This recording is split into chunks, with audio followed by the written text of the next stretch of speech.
Assalamualaikum warahmatullahi wabarakatuh.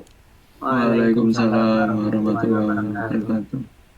Kami dari kelompok 8 yang beranggotakan yang pertama ada saya sendiri, Tri Raja Kurniawan dengan NIM 2023 51075. Yang kedua ada teman saya Andreas Wenang Naviananto dengan NIM 2023 51079. Kemudian ada Muhammad Fikri Arasid dengan NIM 2023 51091. Dan yang terakhir ada Alvito Syafa dengan 2023 51102. Berikutnya kami akan menjelaskan tentang Android dan iOS ya. Jadi dua sistem operasi iOS dan Android memiliki fitur dan manfaat yang berbeda yang dapat memengaruhi pengalaman antar pengguna.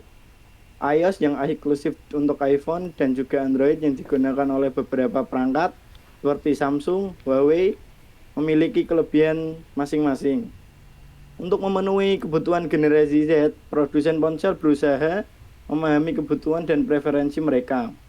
Faktor-faktor yang mempengaruhi pengalaman pengguna antara lain adalah antarmuka, desain pengguna, ketersediaan aplikasi, dan juga keamanan dan privasi. Materi selanjutnya akan disampaikan oleh teman saya. Baik, yang selanjutnya yaitu Android. Untuk membangun aplikasi di platform Android, digunakan beberapa environment, antara lain JDK 1.8.0 garis bawah 171, yang merupakan software development environment untuk mengembangkan aplikasi berbasis Java.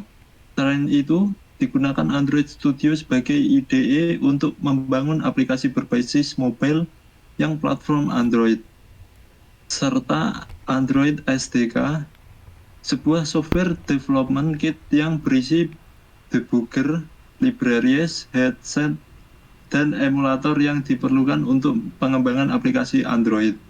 Aplikasi ini dibangun di atas 3 layer, termasuk layer UI atau User Interface yang berbasis Android dan dibangun menggunakan Android Studio.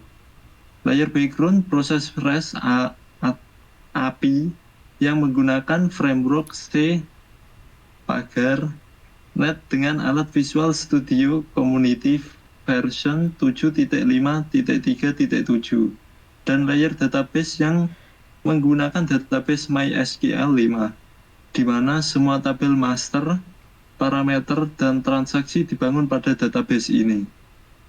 Dan yang selanjutnya yaitu iOS.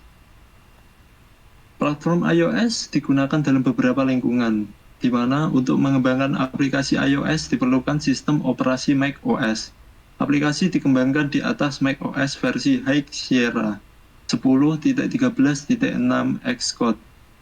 Sebagai lingkungan pengembangan terpadu, Integrated Development Environment untuk berbagai produk Apple, dari iOS hingga tvOS, digunakan dalam pengembangan aplikasi ini dengan versi Xcode 9.4.1.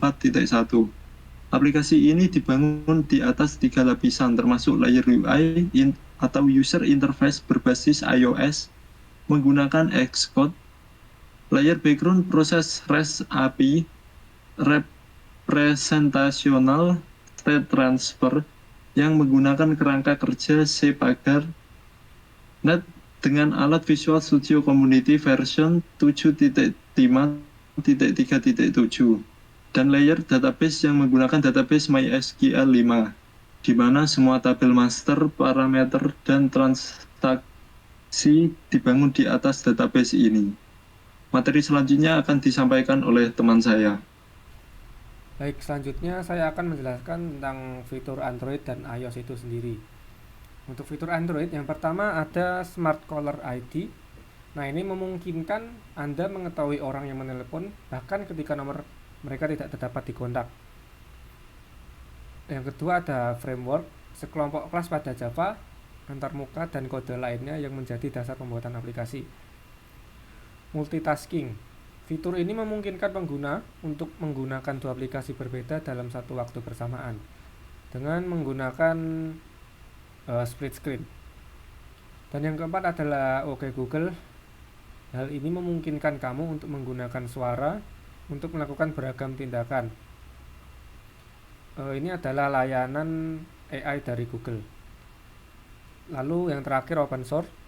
Open source yang dibuat tersedia secara bebas untuk memungkinkan modifikasi dan redistribusi produk. Lalu fitur iOS. Yang pertama ada iCloud. iOS menyediakan layanan penyimpanan terpadu yang memungkinkan penggunanya untuk menyimpan berbagai file. Screen mirroring. Screen mirroring merupakan fitur yang disediakan oleh iOS untuk memirroring iPhone kalian ke dalam device iOS yang lainnya. Dan yang ketiga adalah AirDrop. Fitur ini terdapat pada semua iOS untuk mengirim berbagai macam hal. Contohnya adalah gambar, video, teks atau bahkan file yang lainnya. Lalu ada Siri. Nah, Siri ini hampir sama dengan OK Google. Siri ini juga asisten yang terdapat pada perangkat iOS. Yang terakhir adalah FaceTime. FaceTime ini merupakan fitur panggilan video yang dibuat khusus untuk pengguna iPhone atau iOS. Selanjutnya akan dijelaskan oleh teman kami. Oke. Baik, dalam survei kami pada penelitian ini, sebagian besar pengguna iOS merasakan perbedaan substansial dalam hal keamanan pengguna antara iOS dan Android. Dan survei penelitian ini juga mengatakan bahwa menurut penggunanya masing-masing, iOS lebih unggul dalam hal pengalaman pengguna, keamanan, dan inovasi. Sedangkan untuk masalah ketersediaan aplikasi dan open source, Android jauh lebih unggul daripada. Dan untuk kesimpulannya, dalam konteks perbandingan antara platform iOS dan Android, serta pengembangan aplikasi di antara kedua platform ini, dapat disimpulkan bahwa keduanya menawarkan fitur dan manfaat yang berbeda-beda, dan juga memengaruhi pengalaman pengguna secara signifikan. Pengembangan aplikasi ini untuk kedua platform tersebut memerlukan alat dan lingkungan yang berbeda juga. Meskipun demikian, keduanya memiliki layer pengembangan aplikasi yang serupa, dan kesimpulan utamanya di sini saya bahwa baik iOS maupun Android memiliki keunggulan dan kelebihannya masing-masing dalam hal fitur, usability, dan pengalaman pengguna yang bergantung pada kebutuhan spesifik penggunanya. Dan saya sebagai user iOS dan Android juga merasakan ya adanya perbedaan dalam fitur-fiturnya. Dan sekian dari saya. Terima kasih.